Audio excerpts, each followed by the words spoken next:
Ayan, sa mga hindi po marunong magluto ng ulam, para kay Mister, para kay Mrs. Panoorin nyo lang po itong video at marami po kayong matututunan.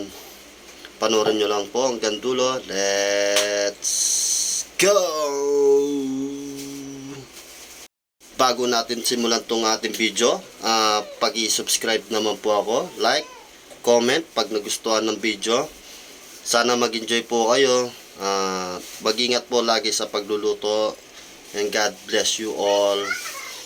Let's do this!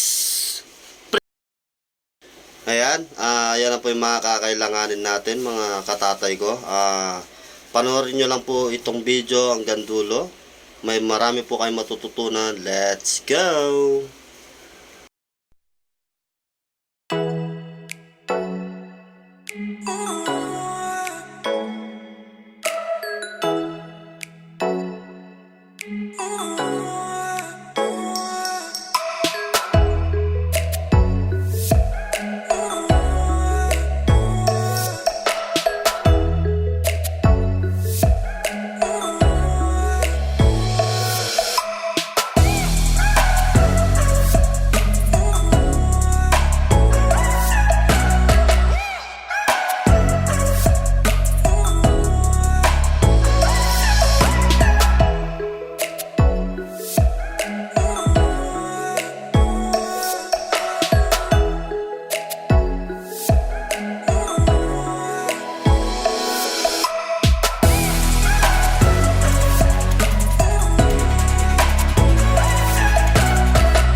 Ayan, sisimulan na po natin kung paano siya lutuin. Ayan, mga tatay, nanay, sana po supportahan nyo po itong ating video. Salamat. Ayan, puso natin yung mantika. Tapos natin binuhos itong mantika, ilagay na natin yung kanyang bawang. Ayan. Tapos natin ilagay po yung bawang para magkasabay na yung luya tsaka yung bawang. Ibuhos na rin po natin yung luya. Yun, no? At halu-haluin para po magpantay-pantay yung pagkakaluto. Tapos hintayin nyo lang pong mag golden brown yung o medyo brown yung kanyang bawang. Ayan. Pag ganyan na po ka brown yan, halu-haluin para magpantay-pantay po yung pagkakaluto niya. Ilagay na rin po natin yung kanyang kapatid, pinsan, kuya, etc. Ang sibuyas na pampa. Joke lang po. Ayan, halu-haluin po natin. Ayan. Hanggang sa ampas-ampas. Ayan, yan ang pampasarap, ampas-ampas.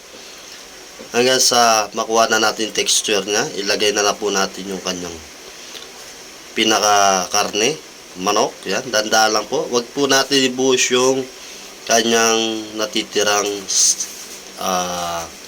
tubig para yun lang sa hindi na po maihalo dyan sa ating nilulutong tinolang punong-puno ng pagmamahal. Yan.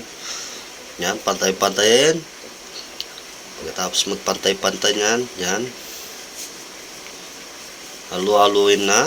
Yan. Para yung ibaba, mapupunta sa taas. Para yung aromatic ng sibuyas, bawang, at saka yung luya.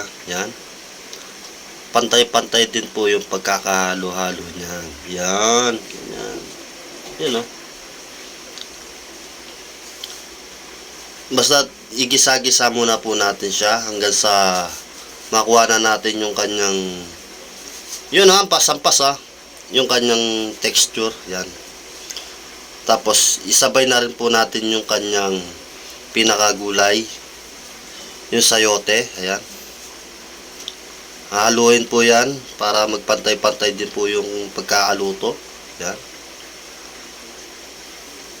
Wag lang po natin sana siyang hayaan na masunog sa ilalim.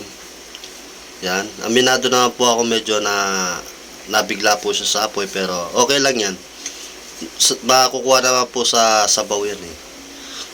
Habang kumukulo, bababaklas yan. Yan. Pasampas. Yun ang pampasarap, yung ampasampas mga katatay ko. Yan. Isabay na rin po natin yung patis. Yan. Yan po yun talaga yung ano niya, yung pampalasa niya.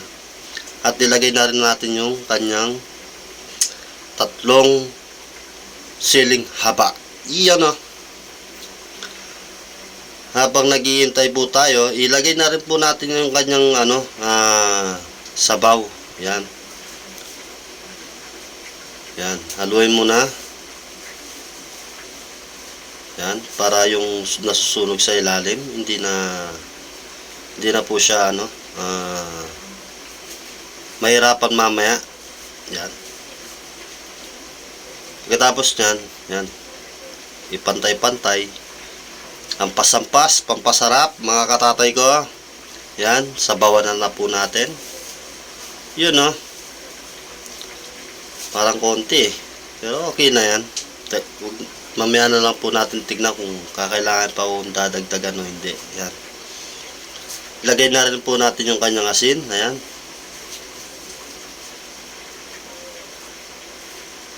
Tapos po ilagay yung asin, yung kanyang pampalasa. Yan. Ang magic sarap. Walang kamatayan. Diyan Yan sinimot talaga ni Tatay Rap Tapos natin lilagay yung mga pampalasa niya. Hintayin na lang po natin siyang kumulo. Yan. Yan. Mangungulo-ngulo na. Pantay-pantay po natin para hindi siya magkadikit-dikit yung laman. Yan. Ang pasampas, pampasarap. Yan Yan, pag ganyan na po kakulo. Yan. Tingnan natin kung malambot na yung sayote. Yan. Malambot na. Isabay na po natin yung kanyang pinakatatanging dahon ng sili. Yan. Ready to serve na po yan. Hindi na po kailangan pakuluan yung siling dahon ng sili. Yan. Maraming salamat po sa inyong panunod.